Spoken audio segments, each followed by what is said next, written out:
আল্লাহ বলেন, রমান আজলামু মিম্মান ইফতারা আলাল্লাহি কাযিবা, ওই ব্যক্তির চেয়ে বড় জালেম আর কে, যেই ব্যক্তি আল্লাহর নামে মিথ্যা অপবাদ দেয়, তার চেয়ে বড় জালেম আর কে হতে পারে? রাসূল সাল্লাল্লাহু আলাইহি সাল্লামের নামে মিথ্যা কথা যে ব্যক্তি বলবে, সহিহ বুখারী 109 নম্বর হাদিস, এই হাদিসের মধ্যে আসছে ক্বালা রাসূলুল্লাহ সাল্লাল্লাহু আলাইহি ওয়াসাল্লাম, আল্লাহ নবী বলেন, মাইয়াকুল আলাইয়া মা লাম আকুল ফাল্যাতাবাওয়া মাকআদাহু মিনান নার, যে ব্যক্তি আমার নামে এমন কথা বলে যেই কথা আমি বলি নাই, ওই ব্যক্তি যেন তার ঠিকানা জাহান্নামে বানায় নেয়। যে ব্যক্তি আমার নামে এমন কথা বলে যেটা আমি বলি নাই, সে যেন তার ঠিকানা কোথায় বানায়? দেয়ালের মধ্যে লেখা, তোমরা সুদূর চীন দেশে গিয়েও বিদ্যা অর্জন করো, নিচে লেখা আল হাদিস।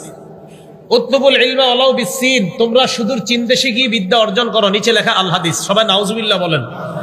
বিদ্যা অর্জন করতে অনেক দূরে যাওয়ার অনেক ফজিলত আছে হাদিসের মধ্যে, কিন্তু চীন দেশে গিয়া বিদ্যা অর্জন করা আর এটা নবীর হাদিস বলে চালিয়ে দেওয়া, এটা নবীর নামে মিথ্যা কথা বলা, এটা নবীর হাদিস না। এটা নবীর কিনা ভাই? না, এটা নবীর হাদিস না। আরেকটা কথা বলি, যেটা অনেক ওলামারা শুনলে আপনার অবাক হয়ে যেতে পারেন, বা আপনারা তো ইচ্ছা করে বলেন না, মান আমিলা বিমা আলিমা ওয়ারাসাহুল্লাহু ইলমা মা লাম ইয়ালাম, যেই ব্যক্তি জানা জিনিসের উপর আমল করে, আল্লাহ তাকে অজানা জিনিসের জ্ঞান দান করে। সুবহানাল্লাহ। তো সবাই বললেন এটা রাসূলের হাদিস না। দেখছেন, এটা রাসূলের কি না? হাদিস না। সর্বনাশ ভাই, ওয়াজ নসিহত এইগুলা হওয়া দরকার খুব বেশি।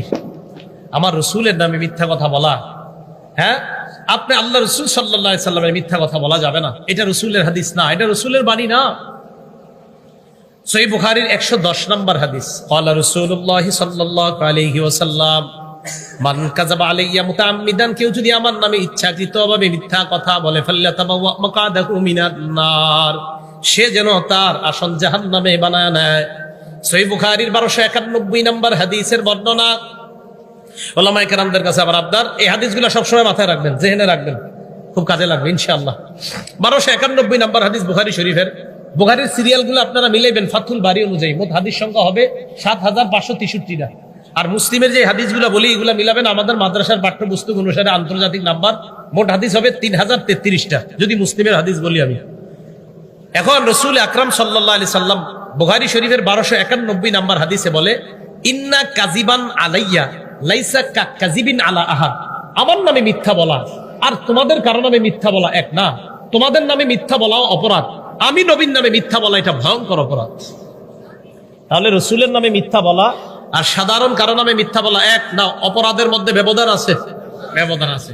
মুসলিম শরীফের 1 নম্বর হাদিস, একদম পৃষ্ঠাটা খুললেই প্রথম হাদিসটা, মুসলিম শরীফ খুললেই প্রথম হাদিস।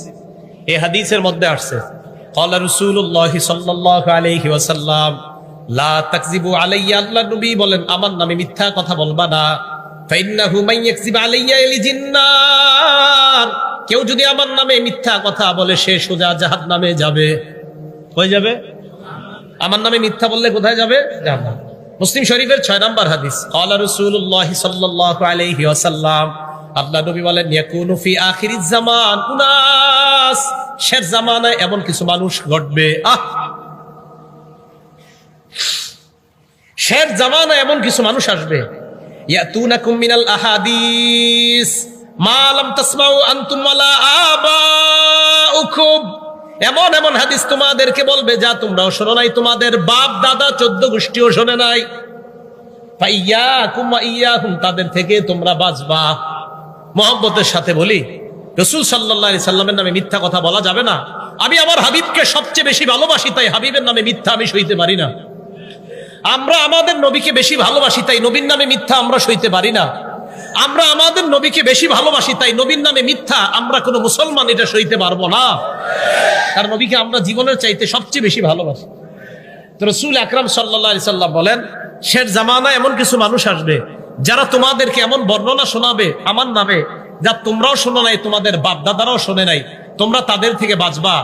মুসলিম শরীফের 7 নম্বর হাদিসে আছে, নবীজি বলেন, ইয়াকুনু ফি আখিরিজ জামান দাজ্জালুনা কাজ্জাবুন, শেষ জামানায় দাজ্জালের আবির্ভাব ঘটবে। ইয়াতুনাকুম মিনাল আহাদিস বিমা লাম তাসমাউ আনতুম ওয়ালা আবাউকুম, এরা তোমাদেরকে এমন বর্ণনা শোনাবে, আমার নামে হাদিস চালিয়ে দিবে যা তোমরা শোনো নাই, তোমাদের বাপ দাদারা শোনে নাই। ফাইয়াকুম ওয়া ইয়াহুম, তাদের থেকে বাঁচো। লা ইউদিল্লুনাকুম, তারা যেন তোমাদেরকে পথভ্রষ্ট করতে না পারে, ওয়ালা ইয়াফতিনুনাকুম, তারা যেন তোমাদেরকে ফিতনায় ফেলতে না পারে। প্রিয় মুসলমান ভাইয়ারা, আমাকে আপনারা এখানে নিয়ে এসেছেন, দায়িত্ব থেকে বলে গেলাম মুখটাকে খুব নিয়ন্ত্রণ রাখা, কথা সংক্ষেপে বলা, যতটুকু বলতে পারা কল্যাণ কথা বলা, আল্লাহর কোরআন আর রসুলের হাদিস থেকে বলতে পারলে কিছু কথা বলা, না পারলে চুপ থাকার চেষ্টা করা। আল্লাহ আমাদেরকে বুঝার আমল করার তৌফিক দান করেন।